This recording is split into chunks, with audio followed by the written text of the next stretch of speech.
പച്ചയാണേലും ഉണക്കയാണേലും എന്തേലും ഒരു മീനില്ലാൽ ചോറുണ്ണാൻ ഒരു രസവും ഇല്ലെന്ന് പറയുന്നവർക്കുള്ളതാണ് ഇന്നത്തെ റെസിപ്പി. അപ്പോൾ അതിനായി ഒരു 100 ഗ്രാം ഉണക്കച്ചെമ്മീൻ എടുത്ത് അതിൻ്റെ തലയും വാലും ദാ ഇതുപോലെ നുള്ളിക്കളയാം.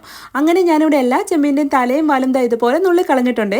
ഇനി ഈ ചെമ്മീനെല്ലാം ഒരു ബൗളിലേക്ക് ഇട്ട് കൊടുത്ത് വെള്ളം ഒഴിച്ച് കഴുകി വൃത്തിയാക്കി എടുക്കാം. ഇനി ഒരു ചട്ടി അടുപ്പത്ത് വെച്ച് അതിലേക്ക് കുറച്ച് നല്ലെണ്ണ ഒഴിച്ചു കൊടുത്ത് ഈ എണ്ണയൊന്ന് ചൂടായി കഴിഞ്ഞാൽ കഴുകി വൃത്തിയാക്കി വെച്ച് ചെമ്മീനും ഇട്ട് കൊടുത്ത് ചെറുതേയിലിട്ട് ഇളക്കി കൊടുത്ത് ദാ ഇതുപോലെ ഒരു ലൈറ്റ് ഗോൾഡൻ കളർ ആകുമ്പോൾ വറുത്ത് കോരി മാറ്റാം. ഇനി അതേ എണ്ണയിലേക്ക് 10-20 വെളുത്തുള്ളി, ചെറിയൊരു കഷ്ണം ഇഞ്ചി ചെറുതായി അരിഞ്ഞത്, എരിവിന് ആവശ്യത്തിന് പച്ചമുളക്, ഒരു പിടി കറിവേപ്പില, രണ്ടായി മുറിച്ച 2 വറ്റൽമുളക്. ഇനി ഇതെല്ലാം എണ്ണയിലിട്ട് ഇളക്കി മൂപ്പിച്ച് 1 ടേബിൾ സ്പൂൺ കാശ്മീരി മുളക് പൊടി, 2 ടേബിൾ സ്പൂൺ അച്ചാറുപൊടി, 1/2 ടീസ്പൂൺ മഞ്ഞൾപ്പൊടി.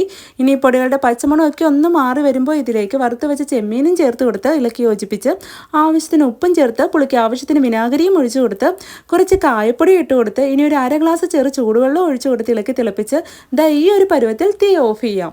ഇനിയിപ്പോൾ മീനില്ലാന്ന് പറഞ്ഞാലും ചോറിന്നാണ്ടിരിക്കേണ്ട. അപ്പോൾ ഇതിന് ചൂടാറി കഴിഞ്ഞാൽ ഒരു ടിന്നിലേക്കിട്ട് അടച്ചു വെച്ചാൽ എത്ര നാൾ വേണേലും കേടാവാതെ ഇരിക്കും.